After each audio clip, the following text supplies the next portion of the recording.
నిర్మల్ జిల్లా బాసర గోదావరి నది ఎగువ ప్రాంతం మహారాష్ట్రలోని బాబ్లీ ప్రాజెక్టు గేట్లను త్రిసభ్య కమిటీ కేంద్ర జల సంఘం అధికారులు ఎత్తివేశారు. దీంతో బాసర అమ్మవారి సమీపంలోని గోదావరి నది ఉప్పొంగి ప్రవహిస్తోంది.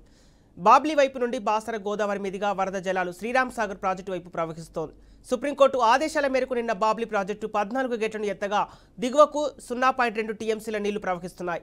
మహారాష్ట్ర, తెలంగాణ ప్రభుత్వంలో ఉన్న ఒప్పందాలు సుప్రీంకోర్టు ఆదేశాల మేరకు ప్రతి ఏడాది జూలై 1న గేట్లు ఎత్తడం ఆనవాయితీగా వస్తుంది. జూలై 1వ తేదీ నుండి అక్టోబర్ 28వ తేదీ వరకు బాబ్లీ ప్రాజెక్టు గేట్లు ఎత్తివేసి ఉంటాయని SRSP superintendent engineer Srinivas Gupta తెలిపారు.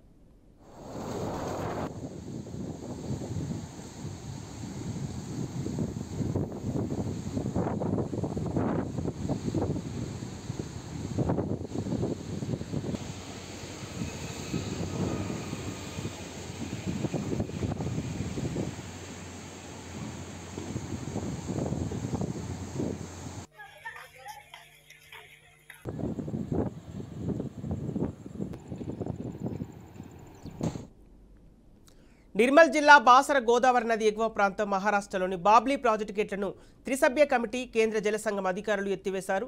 దీంతో బాసర అమ్మవారి సమీపంలోని గోదావరి నది ఉప్పొంగి ప్రవహిస్తోంది. బాబ్లీ వైపు నుండి బాసర గోదావరి మీదుగా వరద జలాలు శ్రీరామ్ సాగర్ ప్రాజెక్టు వైపు ప్రవహిస్తోంది. సుప్రీంకోర్టు ఆదేశాల మేరకు నిన్న బాబ్లీ ప్రాజెక్టు 14 గేట్లను ఎత్తగా దిగువకు 0.2 టీఎంసీల నీళ్లు ప్రవహిస్తున్నాయి. మహారాష్ట్ర, తెలంగాణ ప్రభుత్వంతో ఉన్న ఒప్పందాలు సుప్రీంకోర్టు ఆదేశాల మేరకు ప్రతి ఏడాది జూలై 1న గేట్లు ఎత్తడం ఆనవాయితీగా వస్తుంది. జూలై 1వ తేదీ నుండి అక్టోబర్ 28వ తేదీ వరకు బాబ్లీ ప్రాజెక్టు గేట్లు ఎత్తివేసి ఉంటాయని SRSP superintendent engineer Srinivas Gupta తెలిపారు.